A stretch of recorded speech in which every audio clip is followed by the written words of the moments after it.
Até que ponto vai a sua fé? O que é que você é capaz de fazer para defender a sua fé? E diante de tanto sofrimento, você ainda continua com a sua fé? Apesar do silêncio de Deus? Foi esse questionamento que eu tive durante a leitura do livro do japonês Shusaku Endo, chamado Silêncio. Livro que foi adaptado para o cinema, tendo como diretor o Martin Scorsese. Então é um livro que eu tive uma experiência muito marcante, apesar de não ser uma pessoa religiosa. Eu não sigo praticamente nenhuma instituição religiosa, mas exerço a minha espiritualidade, respeito a espiritualidade também das outras pessoas. Mas é um livro que faz a gente pensar sobre tudo isso, sobre discriminação, sobre preconceito, sobre tortura, sobre como uma cultura tão diferente, que é o Oriente, que é o Japão, permitiu a entrada do cristianismo. Então, é um livro diferente, é um livro marcante e que você pensa até que ponto uma pessoa é capaz de sofrer e continuar acreditando em Deus. Lembrando que nós vivemos no Ocidente, Brasil, país cristão, a colonização dos portugueses, assim como o Pedro Álvares Cabral aportou aqui, rezaram uma missa. Então isso aí já marca muito a presença do cristianismo no Brasil.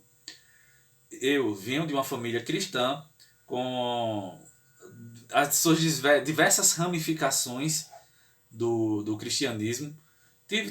Fui marcado também por outras religiões não cristãs e hoje eu exerço a minha espiritualidade, não tento tanto julgar a fé que as outras pessoas têm, porque isso é uma questão muito pessoal.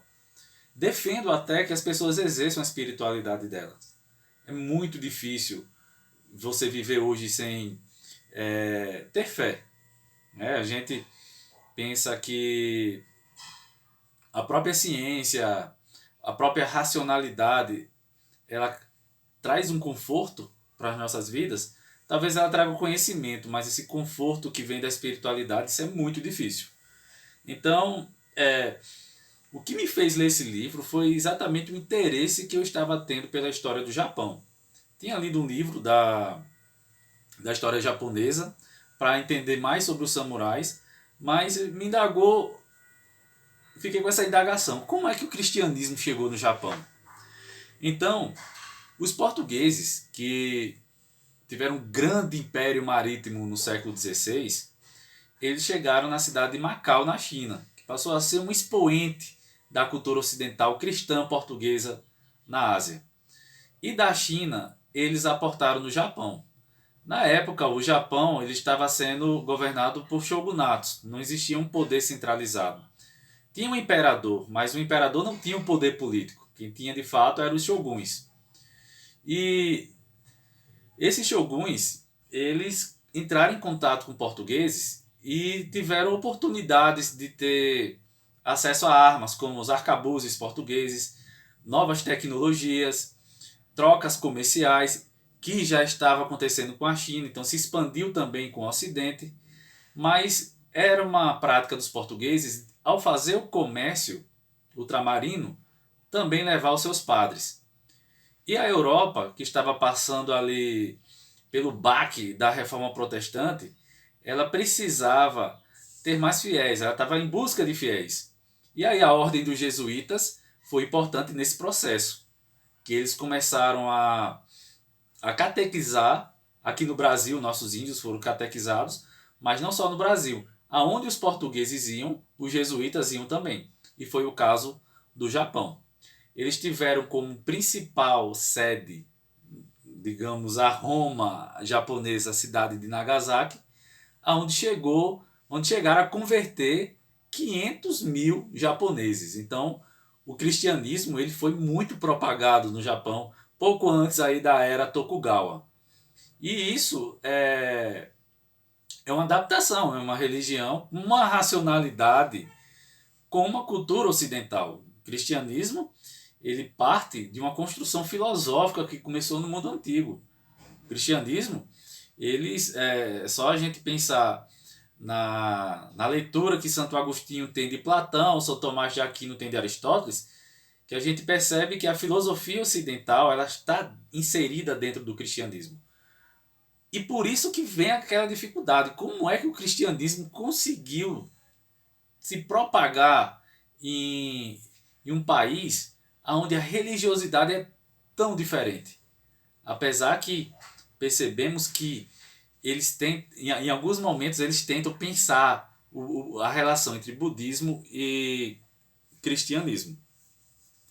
Mas a história, ela parte do momento em que discípulos de um padre chamado Ferreira souberam que o seu mestre, aquele que trouxe conhecimento, que fortaleceu a sua fé, apostatara. Então, o que seria apostasia?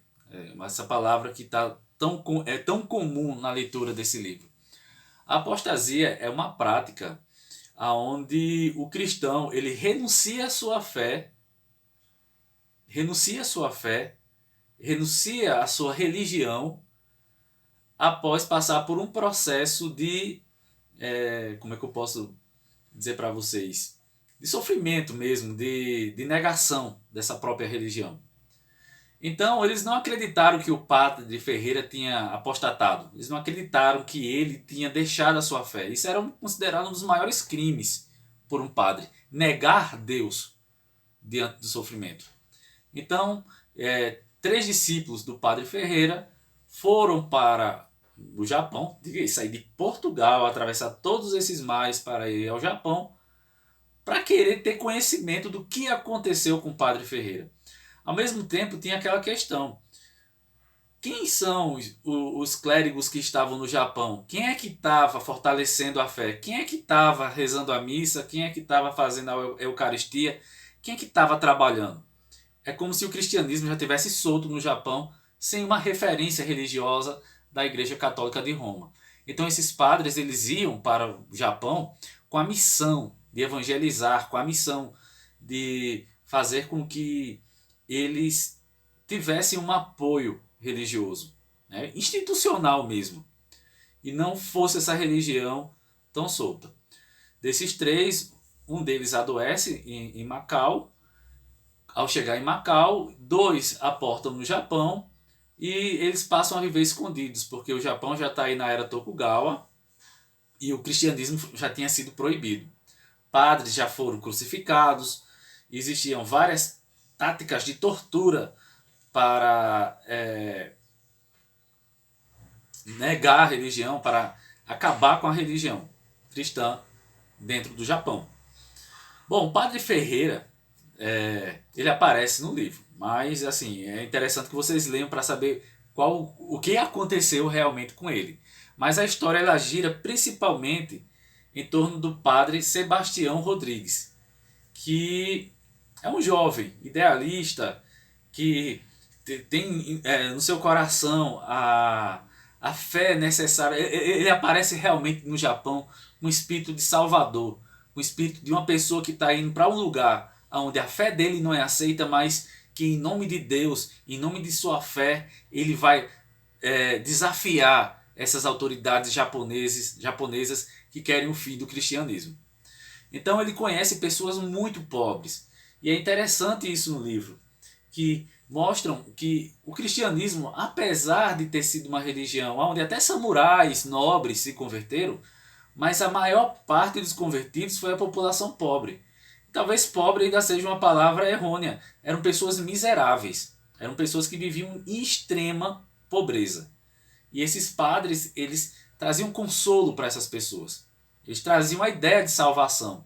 A própria ideia de vida após a morte, que fez com que em muitos lugares o cristianismo, a ideia de vida eterna, em que em muitos lugares o cristianismo fosse aceito. Só que aí o padre ele acaba sendo descoberto. As autoridades japonesas acabam prendendo ele. O outro colega dele também. E começa aí um processo que é de tortura, de sofrimento, de uma maneira que os japoneses tinham de eliminar a fé católica era algo, entendeu? Muito, muito parecido com o que a própria igreja católica fazia na Europa na época da Inquisição. Então, essas práticas, tinha uma delas que era chamada fumier, onde eles pegavam uma tábua e iam nas casas desses camponeses e nessas pessoas que eles prendiam e obrigavam essas pessoas a pisar em cima da imagem ou da Santa Maria ou de Jesus para negar a própria fé.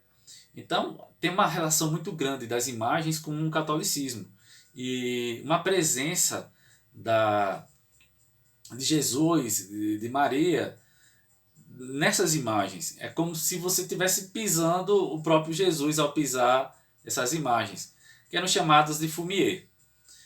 E vou mostrar aí para vocês uma imagem de um fumier. Vocês podem observar que estão bem apagadas, né? A imagem estão bem apagadas de tantas pessoas que pisaram nela. E quem não, mesmo as pessoas que pisavam, eles ainda ficavam desconfiados, entendeu? Ainda tinha essa certa desconfiança. Mas aqueles que não pisavam continuavam presos e eram torturados. Uma das torturas, eles penduravam a pessoa em um poço cheio de excrementos de cabeça para baixo e faziam cortes, né, nas têmporas, que era para a pressão, né, para a pessoa não morrer, né, para aliviar a pressão sanguínea. E mesmo se a pessoa estivesse próximo da morte, eles tiravam do poço, o médico tratava dessa pessoa, se as pessoas passavam alguns dias se recuperando e eram levadas para lá de novo. Então todo esse processo, todo esse sofrimento era para que esses padres e a própria população cristã apostatasse e negasse a fé. Então o padre Sebastião, ele traz sempre esse diálogo com Deus. Diante de tanto sofrimento, Deus, mande um sinal de que você está do nosso lado, mande um sinal de que tudo isso está valendo a pena. E aí, o título do livro, Silêncio. Então, até quando, diante de tanto silêncio, você é capaz de suportar, de levar adiante a sua fé? Então foram esses questionamentos que o livro trouxe. Foi uma experiência pessoal bastante significativa, no sentido de que, como eu disse no início do vídeo, devemos exercer a nossa espiritualidade, mas até quando? Até aonde vai a nossa fé? Eu fiz algumas anotações, nos vídeos anteriores, que faz muito tempo que eu não gravo vídeo, eu sempre faço isso. E eu coloquei aqui umas frases que seria do padre Sebastião Rodrigues. Né? Existia mesmo Deus? Se não existia, quão ridículo fora ter passado metade da vida e atravessar mares infindáveis só para vir plantar a ínfima semente naquelas ilhas estéreis. Está aí um dos questionamentos deles. E outro, né, que, assim, é um jogo mental de questionamento do silêncio de Deus, mas ao mesmo tempo do exemplo que Cristo exercia sobre eles. Porque como Cristo sofreu na cruz, diante de todo o sofrimento de Jesus Cristo, era comum um mártir no cristianismo sair como herói. Por isso até que os japoneses, eles não aceitavam, as autoridades japonesas, eles não aceitavam a morte. Eles queriam a apostasia deles. Eles queriam a negação da fé, porque sabia que com a morte eles virariam mártires e isso iria contribuir para que a fé se espalhasse. Então eles não queriam simplesmente a morte, eles queriam a apostasia, porque a morte faria com que o padre seguisse o exemplo de Cristo. Então, outra frase que me chamou bastante atenção foi essa, né? Muitos séculos atrás, esse homem, Cristo, aí o grifo meu, provou com a língua seca e inchada todo o sofrimento que agora sofro, refletiu o padre. E de mansinho Tal noção de sofrimento compartilhado lhe proporcionou mais alívio à mente e ao coração que a mais deliciosa das águas. E aí a frase minha: a fé, apesar do silêncio de Deus, é sustentada no exemplo de Cristo. Então, o cristão ele constrói a razão para tudo acreditar, apesar do silêncio. Então tá aí. Indico a leitura do livro. Se você eu não assisti o filme ainda, mas pelo que eu vi, os comentários sobre o filme, ele é muito próximo do livro. A ideia de sofrimento, a ideia de forçar a apostasia, esse sentimento está presente também no filme. Então tá aí, pessoal, essa é a minha dica. Espero que vocês curtam o vídeo, comentem, certo? E espero gravar mais vídeos quando tiver oportunidade. Então é isso aí, pessoal. Um grande abraço a vocês e até mais. Valeu!